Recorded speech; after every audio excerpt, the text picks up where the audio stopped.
Hey everyone, and welcome to the Dota 2 Builds of the Week, the weekly series where I show you guys top 5 meta builds to help you get started with new heroes in Dota 2. As always, a link to my Twitch is down in the description below if you'd like to join the action live, as is a link to each of the builds that we're discussing today. And as always, if you'd like to support the guides and the builds and the video series itself, be sure to drop a like. It actually makes a tremendous difference for the YouTube algorithm, which apparently I am a slave to. Anyways, today we're talking about Spectre position 1, and I'm actually really excited to talk about Spectre because Spectre is like back in the meta. Now that we have the Stockholm Major in full swing, you're seeing a lot of Spectre being played. It's being picked very often, and that's kind of exciting. And although her win rate is not so hot in pub meta right now, it's being played a lot in pro, so people are interested in it. And I'm actually going to be spamming it on stream over the next week as I try and min-max this build and play with it a little bit. Let's get started with our discussion about the build. Basically with Spectre, the interesting thing is that you want to build up as much stats as possible. And there's kind of the verdict is out on kind of what the best builds are, and even pros are kind of playing with it. And if you subscribe to this build, I will be modifying it as I continue to test it. But basically, what's steadfast is treads into Magic Wand, into Radiance. A lot of pros are building Radiance right now. And some might argue about the Radiance evasion kind of counteracting dispersion, but overall added survivability for Spectre is a-okay. What's interesting though is that most people are going second item as Scepter. This is so that they can be involved in ganks so that they can kind of accelerate their farm and still be a part of the team fights without having to rely solely on Haunt, because Shadow Step is extremely valuable for kind of setting up ganks and being active as a position 1 Spectre. That being said, you have a Manta right immediately after, which helps in her survivability, her ability to push lanes, her ability to farm, and her ability to dispel silences and whatnot. Although she isn't like really, she doesn't really care that much about silences, but hey, it's an added benefit as well. And then Scotty, because naturally you want the stats, you want the HP, you want the regen, you want the health, you want all that stuff, and also you want the movement slow as well. There's also a couple other builds as well. Some people do go Blade Mail instead of the Radiance, or Blade Mail before Radiance.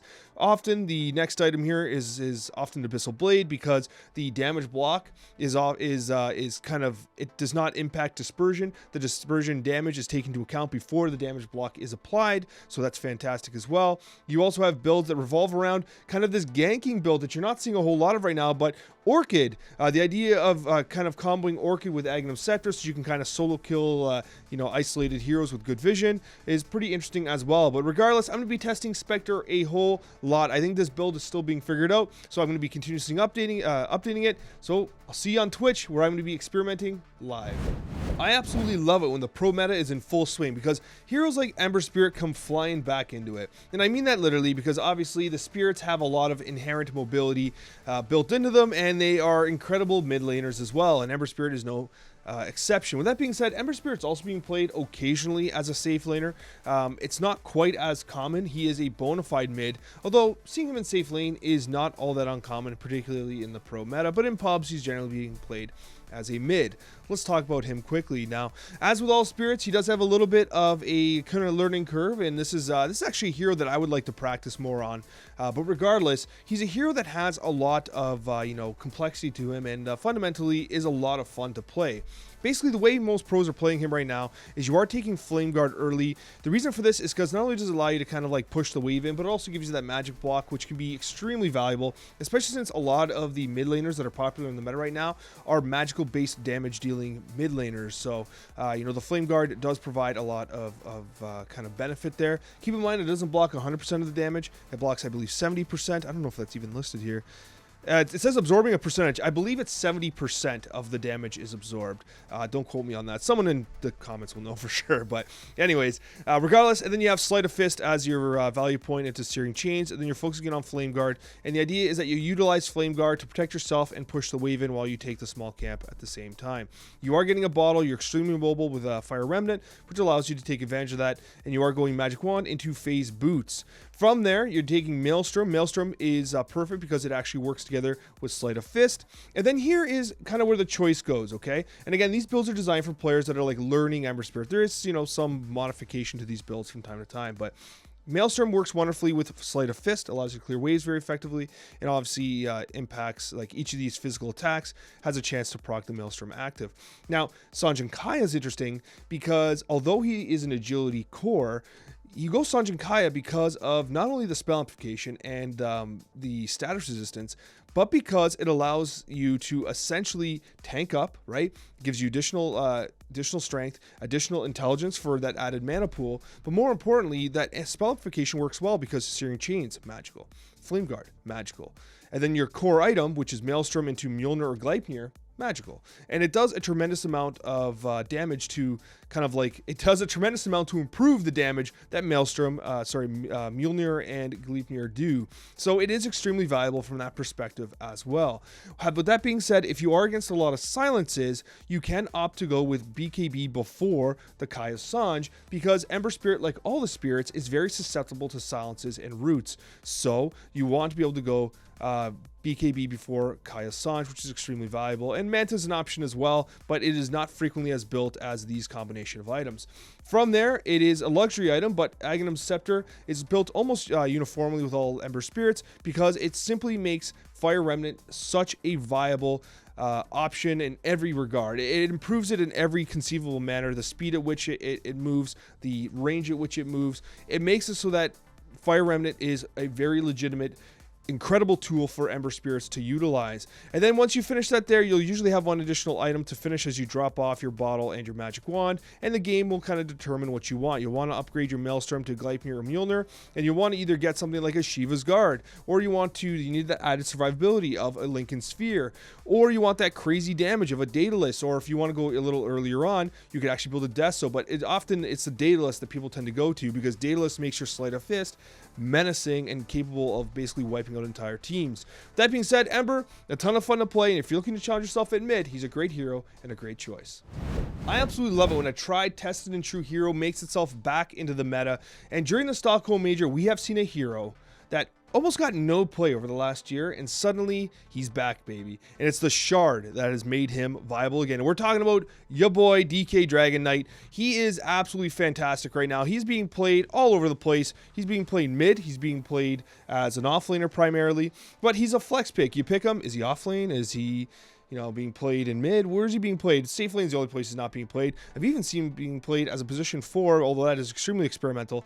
But he's often being paired with a hero that we're going to talk about later, Grimstroke, because of the ability to basically, Dragon Tail 2 targets at once with one of the longest reliable stuns in the game. So it's really cool to see this hero kind of back in the meta, thanks to, in part, his durability, but also that Grimstroke is kind of seeing a lot of play in the pro meta right now. So let's talk about his build up now. This is a guide that I did. It's one of the first guides I did, and it was for people that want to play Dragon Knight in both mid and off lane, give you that kind of perspective. And so I kind of broke it. It's kind of organized differently than a lot of my guides.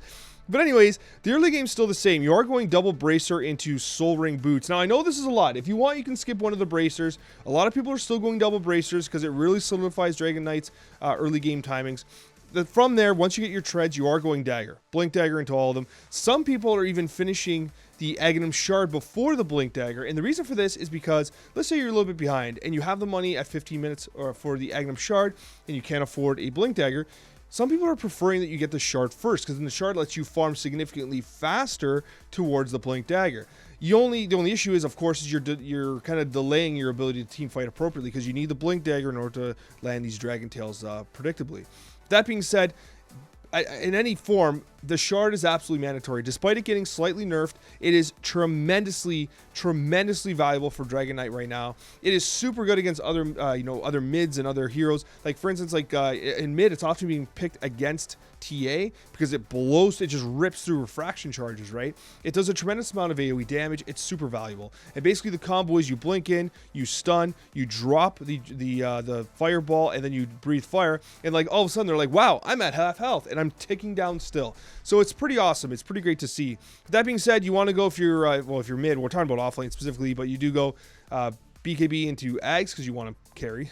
And if you're off lane, it depends. If you're against a magical lineup, same thing. Blink, Shard, Pipe, BKB. Perfect. If you're against a physical lineup, Blink, Shard, Heaven's Halberd, AC. So it all depends on the kind of lineup you're against. Then you have the extension items here. I often build S and Y on them. I often build it like if it's a game where I'm like they're not quite doing enough magical damage and they don't really have a right clicker I care about yet. I'll accelerate my own game by going S and Y. So I'll get the shard, I'll get my blink, then I'll go S and Y after, which is kind of cool. At the end of the day, it's your choice. You can do what you want. He has a very flexible build. You won't really go wrong with either of these. If they're doing lots of magical damage, get a pipe and BKB, lots of physical, right? The Heaven's Halberd not only gives you the added survivability and the status resistance of the Sange, but it also gives you the ability to disarm as well. And the AC, it just benefits your entire team and allows you to push towers even more effectively as an Elder Dragon. Regardless, DK back in the meta, you love to see it. There are few heroes that piss everyone off as much as Keeper of the Light. Coddle is one of those heroes that like simply infuriates everyone. It infuriates your enemies, it infuriates your teammates because, you know, you're contesting CS, you're eating up so much farm. And he's being played everywhere. Just like in the video I spoke about earlier in the week, he actually got played in position 3, which is kind of cool to see him in the off lane. He's being played very frequently as a mid because of his ability to like just go absolutely insane with Dagon and E-Blade. He's also obviously being played as a support, and the place where he fits most for players that are like relatively new to the game is position 4. I think that piloting him in mid is a little tricky and perhaps not ideal for newer players, but if you are a new player and you want to try some Coddle, position 4 is where to be, and that's what this build is, and let's talk about it now. So what you're doing here is you are taking Illuminate, you're focusing in on Illuminate. Does a tremendous amount of damage. The tricky thing about Illuminate, and I know it's getting cut off a little bit on the screen there, but it Illuminate, it does a lot of damage, but it can push the lane a lot. So if you're with a position 3 that is kind of like trying to pull the lane back, be wary of how you use Illuminate, or else you're going to grief them and piss them off. Because if you're just taking their CS and just pushing the lane nonstop, like it might actually just piss them right off. You generally want to hit the opposing heroes with it, and it is extremely hard for them to deal with. Make sure you de-ward in the rough area. So you block the camp, you de-ward the area like near the rim of the trees, so they can't see where you are. If you are casting into the trees and you have vision of them, they don't have vision of you, the dancing horses will just show up and hit them for a ton of damage. It's going to drive them insane. Chakra Magic, absolutely amazing. Everyone loves Chakra Magic. Use it on cooldown non-stop. And then Solar Bind is a great thing as well. But again, the build-up is pretty simple. You want the speed. You want to block their camp and make sure that you're setting up and destroying vision so that you can work out of the sight lines of the enemy. You're going Tranquils, Drums of Endurance into his Aghanim Scepter. Now, pros don't often build Aghanim Scepters, but Aghanim Scepter is a viable item, a very viable item in lower MMRs and new player games because of its ability to contribute to team fights. The Will-O-Wisp is an immensely fantastic kind of ultimate ability. It's like it used to be his ultimate ability, and now you got to buy the Aghanim Scepter, but regardless, it is a great team fight ability, and so it's definitely worth buying the Ag Scepter in longer games where you're going to be experiencing lots of team fights. And then the Bongo Boots, because well, who the hell doesn't like Bongo Boots, right? Bongo Boots are just fantastic. That's great. With that being said, if you are interested in being greedier, you don't go the Bongo Boots route. What you end up doing is you stay with Brown Boots and you build into Boots of Travel. Okay, you build into Boots of Travel, and then what you do is you eat the map up, you go Dagon into E-Blade and just blow people up. But if you do that, people are going to get pissed off. Realistically, what you're likely to do is you're likely to build your Tranquil Boots, Drums of Endurance, and then what you're likely to do is while you're finishing Aghanim Scepter, you might prioritize a support item like a Force Staff or a Glimmer Cape. Even a Spirit Vessel is a great option as well because you can tend to be very involved. But at the end of the day, the way you play Keeper of the Light, continuously push lanes, be a nuisance, create a ton of map pressure, and you'll be doing a fantastic job as a position 4.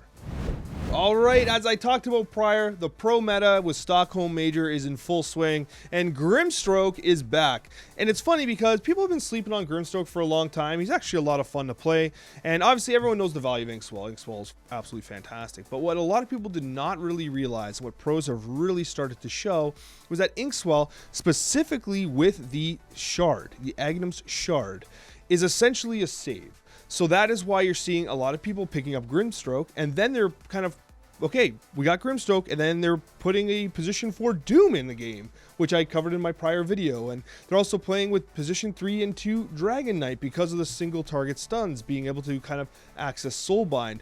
But essentially, everyone is getting that 15-minute shard to make the Inkswell essentially a save. Not only does it apply a dispel, but it also provides a heal as well. So let's talk about the build that's currently being done on Grimstroke. Essentially what you're doing here, because he's a position 5 support, you want as much value as you can. You are going to block the camp or unblock yours. Either way, you're bringing a sentry with you. Stick into Boots Wand, because you're going to have that wand the entire game. You're rushing the shard. You want this shard right at minute 15 because it makes your ink swell absolutely insane. It makes it a save, it makes it a heal, it makes it just better all around. Ink swell is why you're playing the game. Everyone thinks they're playing the game for Soulbind, and don't get me wrong, when I play Grimstroke, I like doing like Phantom Embrace builds because I'm an idiot.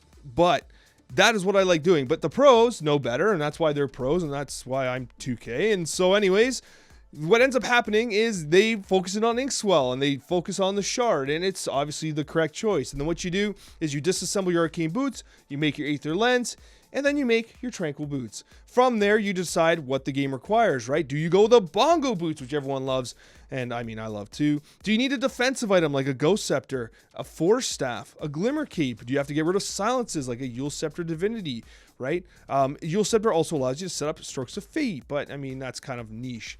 You know, Dark Portrait's amazing. Like if you're against a PA or someone that is capable of solo carrying the game, an Agnum Scepter with the Dark Portrait allows you to kind of counteract their strongest core, turn their strongest core against them. It's pretty interesting.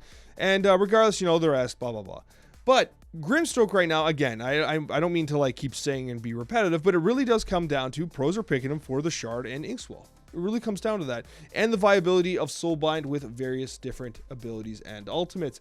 Guys, I hope you guys liked this video. Let me know in the comments below what you guys think. And if you have any questions, let me know as well. Thanks for watching, and we'll see you in the next Dota 2 video.